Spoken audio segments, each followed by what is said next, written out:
Happy Wednesday. Welcome back to your weekly market update where I break down what's really going on behind the headlines so you can keep clients informed, stay sharp, and close more deals. Let's get into it. First, the big picture. What's really moving the market? We're getting a mixed bag of signals this week. Some things are heating up, others are showing cracks. Let's start with housing inventory because that one is a big deal. There are over 1 million current active listings on the market. That's the first time we've hit that number since early 2019. It's up 30% from this time last year. So yes, more choices for buyers, but also more competition for sellers. The median listing price is still holding at around $440,000, and 19% of sellers have had to cut their price, which is the most we've seen for a May since 2016. That tells us that while more homes are listed, they're not flying off the shelves. The average days on market, 51 days, which is 6 days longer than this time last year. Mortgage applications, well, are they up or down? Now you'd think with the rates hanging just under and just over 7% as a national average, more people would be hitting pause. But purchase apps are up 20% from last year, even if they dipped slightly this week from last. Refis took a 4% dip this week, but are still up 42% year over year. That's a sign that people are starting to do cash out refinances again, especially with over $25 billion in home equity tapped in first quarter of this year. That's the highest it's been since 2008. So if your clients are equity rich but cash poor, this could be their window.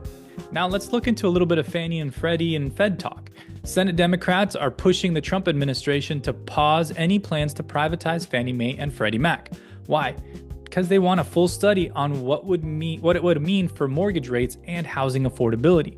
On the other hand, President Trump is leaning hard into housing this week, addressing realtors directly at the NAR conference and pitching his one big beautiful bill, which it keeps major real estate tax breaks in place. He even called what realtors do very beautiful. So hey, take the compliment. Consumer sentiment is shifting. Fannie Mae Sentiment Index hit a new high for 2025. More people are starting to believe it's a good time to buy, even if they're cautious. Still, the majority of buyers are saying, call me when rates hit 4%. So while confidence improving, it's still not booming just yet. Now let's look at inflation and jobs. We got the inflation numbers this week, and they came in softer than expected. Core inflation barely budged, and rents showed that their lowest monthly increase in over 4 years. That's good news, especially since rental costs are such a big part of what drive inflation. On the jobs front, 139,000 new jobs were added in May, which sounds solid, but if you zoom out, the trend is starting to slow. Unemployment stayed at 4.2%, but small businesses are starting to trim jobs. The Fed's still in a wait-and-see mode, but pressure is mounting to consider cuts, especially with slowing wage growth.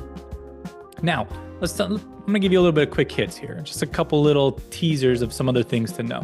We already mentioned this, but mortgage rates are bouncing back towards 7% and are dipping a little bit below as the national average after the strong jobs report. Luxury home values are bucking trends. They're up to $1.8 million as a median price. NAR overturned the no commingling rule this week amid DOJ scrutiny. California rolled out a wildfire recovery plan that includes reverse mortgages. Florida insurers posted profits for the first time in 8 years. That's a good sign for homeowners there. Price cuts hit a 9-year high. Lots of sellers adjusting expectations. NAR approved changes to the hate speech code, which is another compliance shakeup.